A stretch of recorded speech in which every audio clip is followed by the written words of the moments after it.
जय हिंद बच्चों, कैसे हैं आप लोग। हम लोग नवोदय विद्यालय की तैयारी में उसी के संदर्भ में कुछ क्वेश्चंस कर रहे हैं।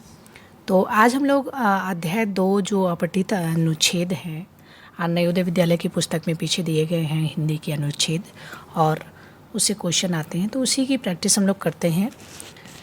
अपठित का मतलब ये होता है कि जो पहले पढ़ा नहीं गया है, और उसी ऐसे अनुच्छेद आते हैं जिससे क्वेश्चंस आते हैं। तो चलिए हम लोग अनुच्छेद पढ़ा जाए और उसके क्वेश्चंस किया जाए। पहला अनुच्छेद है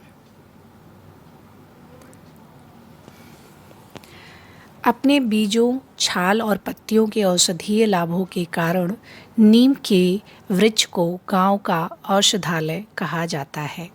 संस्कृत में इसे अरिष्ट कहा जाता है, जिसका अर्थ होता है निर्दोष, नष्ट न होने वाला और पूर्ण। कीटों के नियंत्रण में नीम का तेल महत्वपूर्ण भूमिका अदा करता है। इसका उपयोग मच्छर प्रतिरोधक के विकल्प के रूप में भी किया जाता है। नीम के बीजों की खली उर्वरक के रूप में प्रयुक्त होती है। नीम की पत्तियों का लेप चेचक की चिकित्सा में काम आता है। नीम की टहनियाँ, जिन्हें सामान्यतः दातून कहते हैं, गांव में दांत के ब्रश के रूप में प्रयुक्त होता है। मक्खियों और पशुओं की किलनियों पर उनके नियंत्रण के लिए छाल और जड़ों का उपयोग भी चूर्ण के रूप में किया जाता है। तो ये नीम के पौधे के जो नीम का पौधा है वो कितना लाभकारी है, इसके बारे में स्टेंजा है। देखिए इसके क्वेश्चंस को क्या कहता है। क्वेश्चन: औषधालय है, कृषि भूमि, खेल का मैदान, औषध। तो कृषि भूमि, खेल का मैदान, औषध भंडार, फार्म हाउस। औषधालय क्या होता है? जहाँ पर औषधि का भंडार हो, तो औषधालय है। औषधालय क्या होता है? औषधि का भंडार होता है। नीम के पेड़ का किसान के लिए उपयोगी भाग है क्या? बीज, टहनियाँ, छाल, पत्तियाँ। नीम के बीज किसान के लिए, तो किसान के लिए कीटों के नियंत्रण में नीम के तेल का महत्वपूर्ण भूमिका है। और नीम के बीजों की खली के रूप में उर्वरक, तो क्या है? नीम का बीज जो है वो नीम के बीज का जो तेल होता है, नीम के बीजों से जो उर्वरक बनता है वो किसानों के लिए लाभकारी है। तो डायरेक्ट इसमें दिया नहीं गया है, लेकिन आपको समझना है कि जो किसान है, किसान का मतलब उसका संबंध खेतों से है, तो खेतों के लिए क्या लाभकारी होगा? तो बीज की जो खली है, जो उर्वरक के रूप में यूज हो रही है, वो इसके लिए लाभदायक है। वैसे तो इसके सभी पार्ट लाभदायक हैं, लेकिन हम इसमें उर्वरक की तरह जो यूज़ हो रहा है उसको देखेंगे। तो इसका आंसर होगा बीज। निम्नलिखित में से कौन सा शब्द निर्दोष का पर्यायवाची नहीं है? पर्यायवाची नहीं है, निर्दोष का पर्यायवाची नहीं है।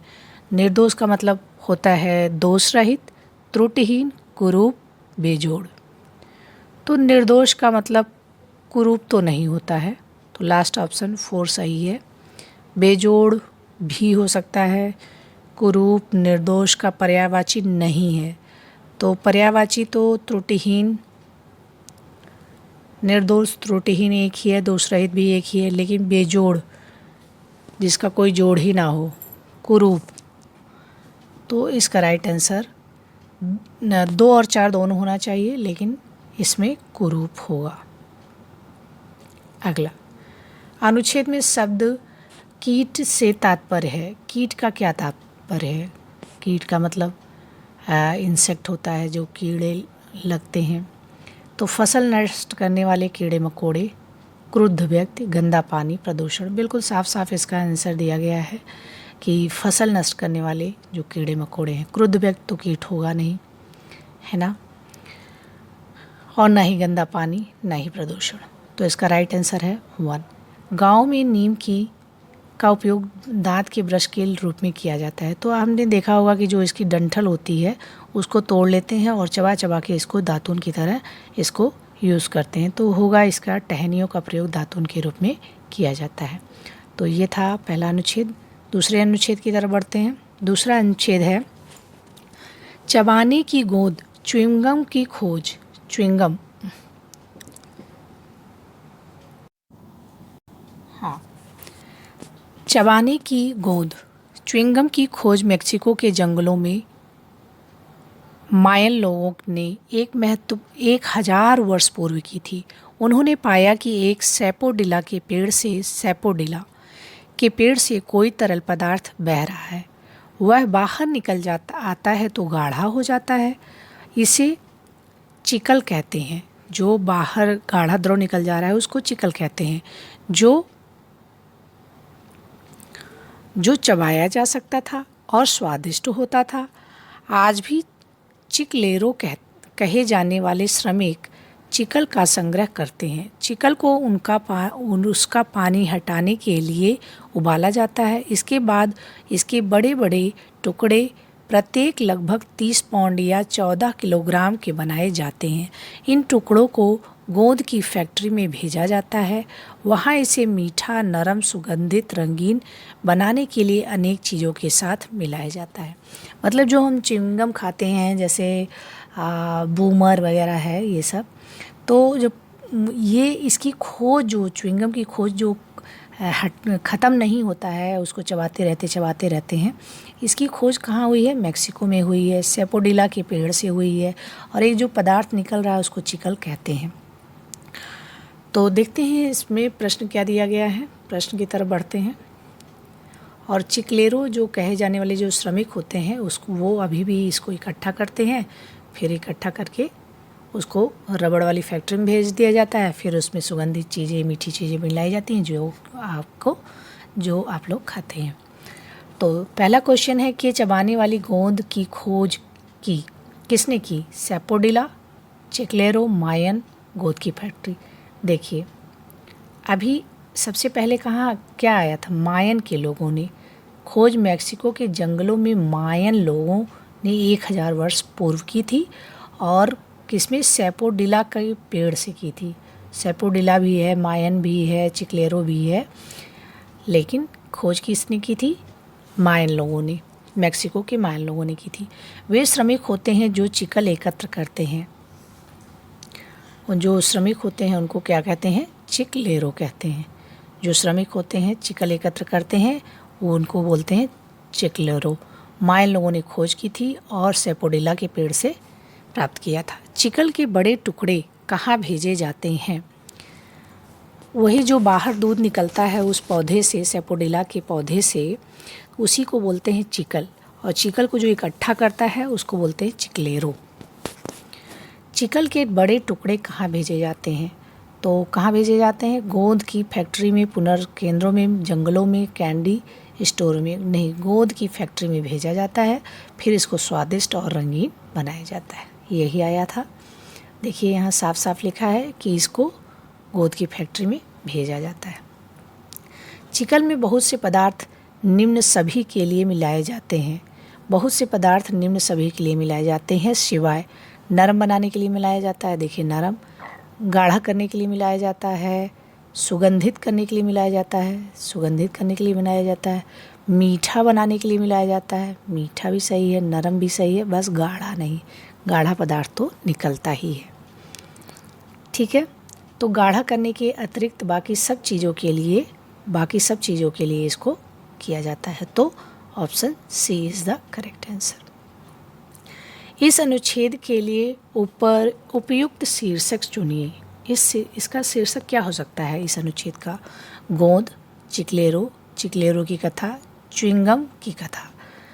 या अगर हमें चुनना होता तो हम चुन देंगे च्युइंगम की कथा, क्योंकि ये पूरी बात हम च्युइंगम को जानते हैं, लेकिन च्युइंगम की उत्पत्ति कैसे हुई, च्युइंगम पहले कहाँ आया, किस पेड़ से आता है, कैसे बनाया जाता है, ये सारी बातें च्युइंगम के बारे में हैं। इसलिए हम इसको नाम दे सकते हैं च्युइंगम की कथा। हर कोई अपने हिसाब से इसका शीर्षक चुन सकता है, लेकिन शीर्षक चुनने के लिए ध्यान देना होता है कि शीर्षक से ही पता चल जाए ये कि इसमें किसी भी अनुच्छेद में, किसी भी कहानी में किसके बारे में बात की गई है। चूँकि च्युइंगम के बारे में पूरी बात की गई है तो हम इसका शीर्षक चुनेंगे 4। तो इसका राइट आंसर 4 होना चाहिए। अगले अनुच्छेद की तरफ बढ़ते हैं। अगला अनुच्छेद है अनुच्छेद 3। भारत तीर्थ यात्रियों और तीर्थ यात्राओं का देश है। बिल्कुल सही बात है। ये पवित्र स्थान चाहे पहाड़ों या मैदानों में, सामान्यतः या तो नदियों के तटों पर स्थित है। ये जो पवित्र स्थान या तो पहाड़ों पर स्थित हैं या मैदानों में, सामान्यतः नदियों के तटों के किनारे स्थित हैं या समुद्र के तटों पर स्थित है। इन तीर्थ स्थलों पर जाने वाले केवल धार्मिक लोग ही नहीं होते, वरन सारे भारत से विदेशों से पर्यटक, सैर सपाटे वाले लोग भी यहाँ आते हैं। जहाँ कहीं 2 या अधिक नदियाँ मिलती हैं, तीर्थयात्री वहाँ स्नान और पूजा करते हैं। क्यों करते हैं? क्योंकि माना जाता है कि वह स्थान पवित्र होता है।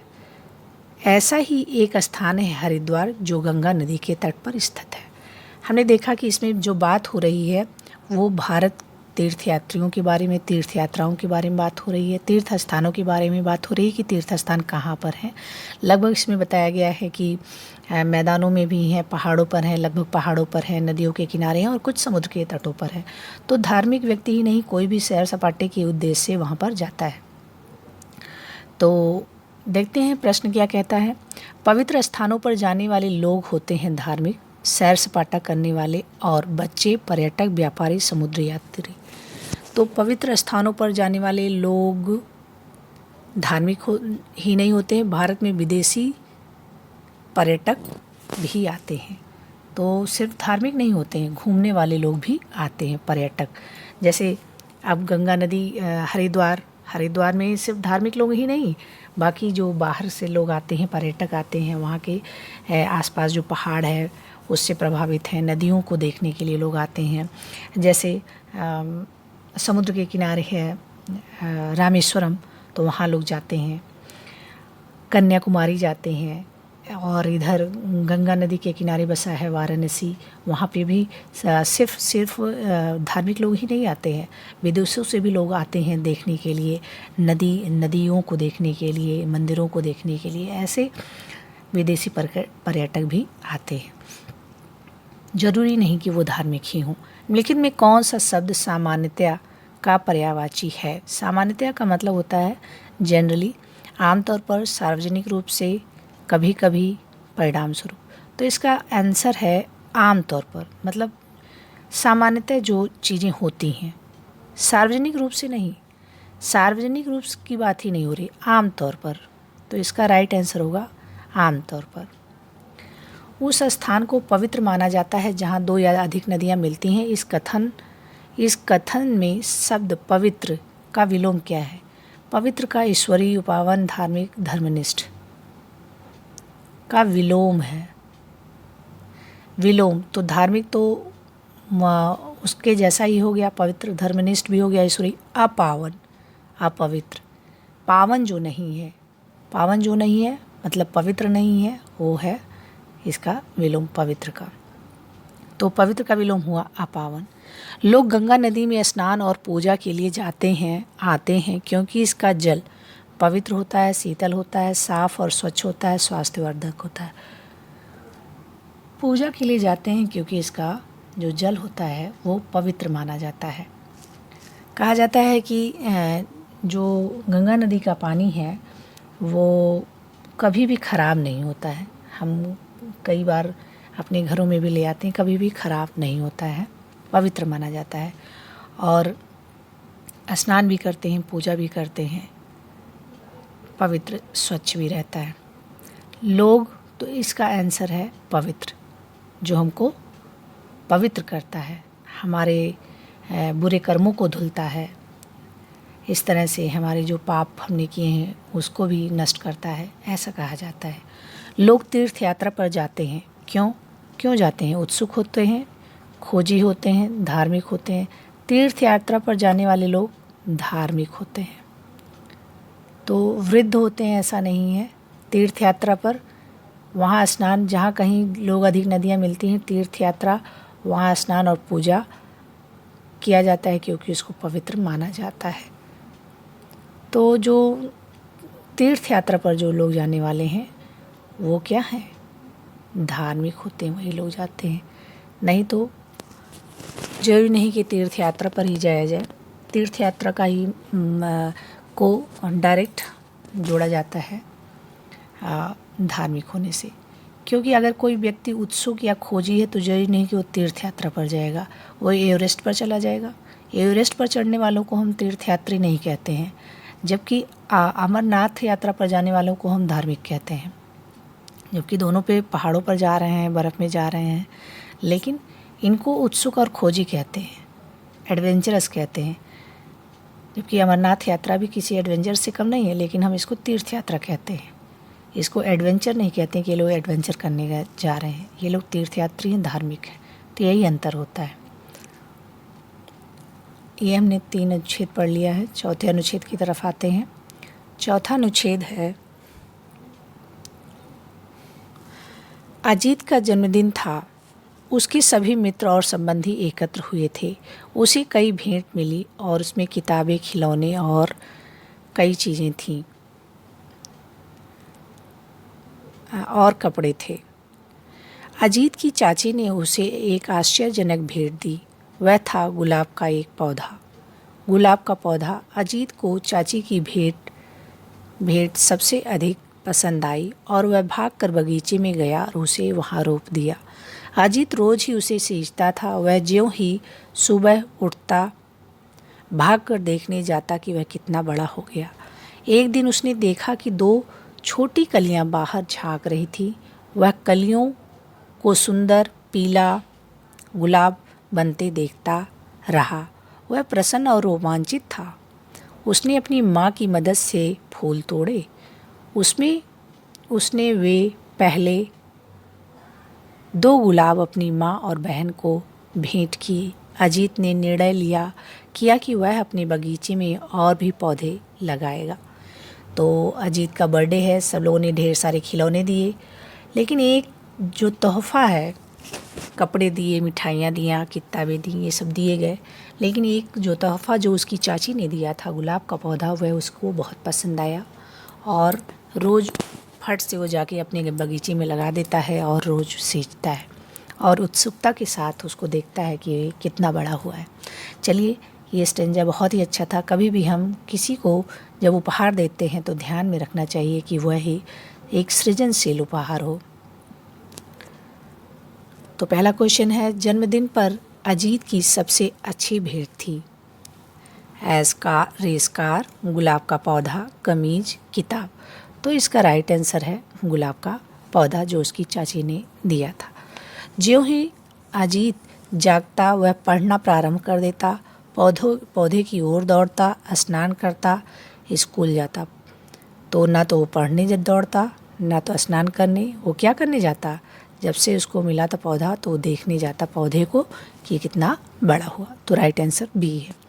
पहले गुलाब में कितनी कलियां आईं? 1, 4, 2, बहुत सी नहीं, उसमें कलियां आई थी 2। अजीत ने पहले 2 गुलाब किसे भेंट किए?